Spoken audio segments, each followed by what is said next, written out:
ये प्रयाग जाना चाहता है। उस स्त्री ने श्री एकनाथ महाराज के चरणों में मस्तक रखा। ये कुबड़ा जो मेरी सहायता के बिना खाट से उठ भी नहीं पाता, और मेरे 2 छोटे बच्चे हैं, मैं उन्हें किस पर छोड़ जाऊं?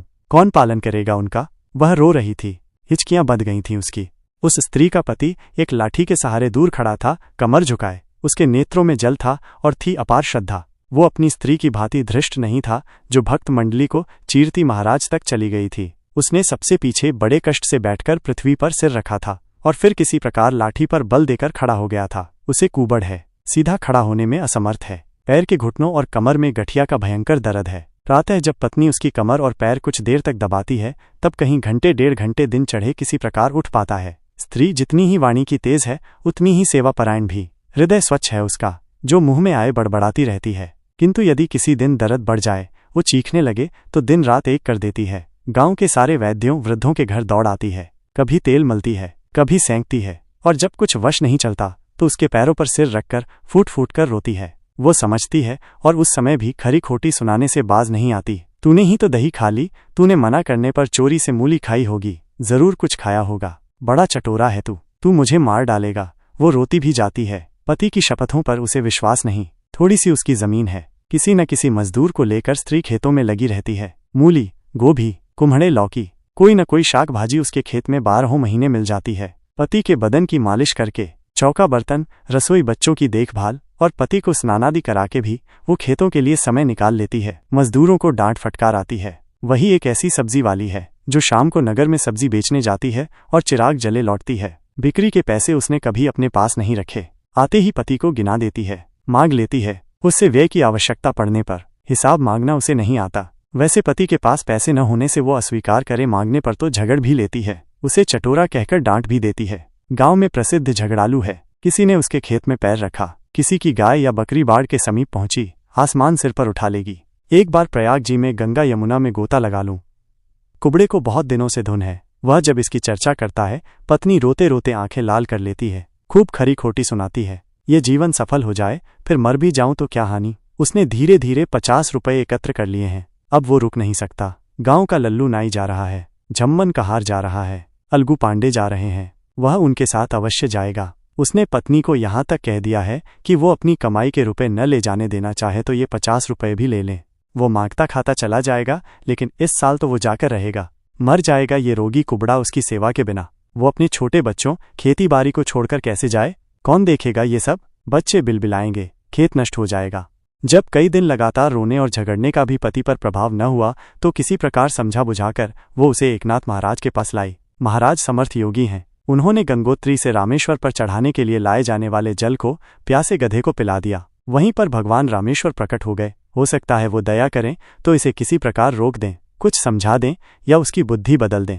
एकनाथ महाराज को भी पता नहीं क्या सूझी उस दिन। वे महात्मा हैं, साधु हैं। उन्हें चाहिए तो था कि समझा बुझाकर पति को तीर्थ भेजने पर इसको राजी कर देते। उन्होंने तो उसे अपने पास रख लिया। भला ये भी कोई आज्ञा है? 1 मास तक यहाँ आना मत। उन्होंने सोचा होगा अच्छा मजदूर मिला, 1 महीने तो बिना मजदूरी दिए रोटी पर काम करा लो। वो नहीं मानेगी इस आज्ञा को। पता नहीं उसके रोगी पति को वहां क्या क्या करना पड़ता होगा, कितना कष्ट होगा उसे। वो देख आए तो क्या हानि। नित्य वो जाने का संकल्प करती है, जा नहीं पाती। कहीं पति का कोई अकल्याण न हो। रात दिन सोचा करती है वो पति के विषय में। पता नहीं क्या करता होगा। कौन सवेरे उसकी टांग और कमर मलता होगा? कौन देता होगा उसे नहाने को गर्म जल? पता नहीं उसे भरपेट भोजन भी मिलता होगा या नहीं। बड़ा चटोरा है वो। बिना भाजी के रोटी नहीं उतरती उसके गले के नीचे। औरत से भी ज्यादा लजीला है। मुझसे ही कुछ नहीं मांगता था तो वहां किससे मांगेगा? सोने को खाट भी तो नहीं मिलती होगी उसे। रात में जब बच्चे सो जाते वो खाट पर पड़े पड़े रोया करती थी।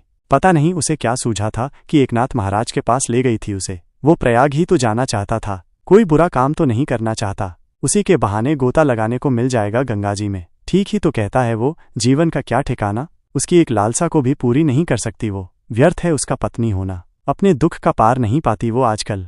वो पता लगाती रहती है कि गांव से कौन कब पैठन जा रहा है। जाने से पहले वो खूब समझा देती है कि दया करके उसके पति का समाचार वो अवश्य लाए। जाने वाले के घर एक टोकरा बैगन या सेम पहुंचा आती है। उमड़ पड़ती है उसकी उदारता। महाराज के लिए छांट छांट कर फूल गोभी भेजती है और प्रार्थना करके बार बार सचेत करती है जाने वाले को कि महाराज उसके रोगी पति पर दया रखें, ध्यान रखें उसका। बड़ा शर्मीला है उसका पति। वो कहता ही नहीं। कष्ट तो उसे होगा ही। प्रत्येक लौटने वाले से संदेश समाचार सुनने जाती है। उसे कभी इस बात पर विश्वास नहीं होता कि उसका पति बहुत प्रसन्न है। महाराज की उस पर बड़ी कृपा है। मोटा हो गया है वो पहले से। उसे लगता है यात्री उसका उपहास करते हैं या उसका पति उसे बहलाने के अथवा संकोचवश झूठे समाचार भेजता है। 1 महीना जैसे एक युग की तरह बीता। 1 महीना पूरा होने पर गोभी मटर का बड़ा सा टोकरा लिए श्री एकनाथ महाराज के चरणों में आई थी। टोकरा सामने रख महाराज के सामने पृथ्वी पर सिर रखा उसने। अब तू प्रयाग चला जाने दे इसे। आशीष के स्वरों में महाराज ने पास खड़े उसके पति की ओर देखकर हंसते हुए कहा, मैं भी तो जाऊंगी प्रभु। कहने को तो कह दिया, किंतु पति की ओर दृष्टि पड़ते ही हक्की बक्की हो गई। उसका कुबड़ा पति सीधे खड़ा है। कुबड़ का पता नहीं और बड़ा स्वस्थ प्रसन्न लगता है वो। वह मूर्ति की भांति गुमसुम देखती रही। नेत्रों के प्रवाही कहते थे कि वो आनंद के आवेग में मरी नहीं, जीवित है अभी। उसके पति ने एकनाथ महाराज के चरणों पर मस्तक रखा और तब उसने अपने को संभाल कर फिर सिर टेका पृथ्वी पर पति के साथ ही। अच्छा तो है, अब तुम दोनों तीर्थ कराओ। महाराज ने हंसते हुए आदेश दिया। मेरा प्रयाग तो गुरु चरणों में है। पुरुष ने दोनों पैर पकड़े संत के, जो सब समय और सब कहीं श्रद्धालु शिष्य को सुलभ है। मैं अब इन्हें ले जाकर एक बार अपने घर को पवित्र किए बिना नहीं मानूंगा। बड़ा श्रद्धा भरा था ये निमंत्रण। महाराज अपने घर पधारेंगे। वो जैसे आनंद से पागल हो जाएगी। बिना ये देखे कि वहां एक भीड़ में खड़ी है, वो पति के कान के पास मुंह ले जाकर फुसफुसाने लगी, तुम्हारे 50 रुपये मैंने संभाल कर रखे हैं और 1 महीने में 50 और एकत्र कर लिए हैं। संकोच मत करो महाराज से आग्रह करने में। तुमने जिस परिश्रम और आदर के साथ पूरे महीने भर मेरी सेवा की है, उसका पुरस्कार देना मेरी शक्ति के बाहर है। मैं तुम्हारा अनुरोध टाल नहीं सकता। तुम्हारी पत्नी बताएगी कि मैं कब उसके द्वार पर पहुंचूं। जी चाहता था कि कह दे वो महाराज चले ही चलें अभी साथ, लेकिन वो मूर्ख नहीं। महाराज का क्या, अभी उठकर चल देंगे। क्या करेगी वो? गेहूं पीसना होगा, घी मंगाना होगा और आसपास के गांव में निमंत्रण देना होगा। वो बड़ी धूमधाम से महाराज का स्वागत करेगी। एकादशी प्रभु वहीं करें और द्वादशी की जूठन से कृतार्थ करें हमें। चतुरतापूर्वक 2 दिन का समय मांगा उसने। कुबड़ा नाई पास खड़ा था वहीं, ईर्ष्या से जला जा रहा था। ये कुबड़ा महीने भर सेवा करके कुबड़ और गठिया से छुटकारा पा गया और महाराज उसके घर जाना स्वीकार कर चुके, किंतु वह नित्य महाराज के पैर दबाकर अपने कुबड़ से छुट्टी नहीं पा सका। अब कौन उसे बताए कि गुरु की सेवा आदर एवं श्रद्धापूर्वक करने से सब कुछ दे देती है, सारे क्लेशों का नाश कर देती है। वह तो उन्हें गुरु भी नहीं स्वीकार करता, पैर दबाता है तो इसलिए कि अन्न पाता है उसके बदले।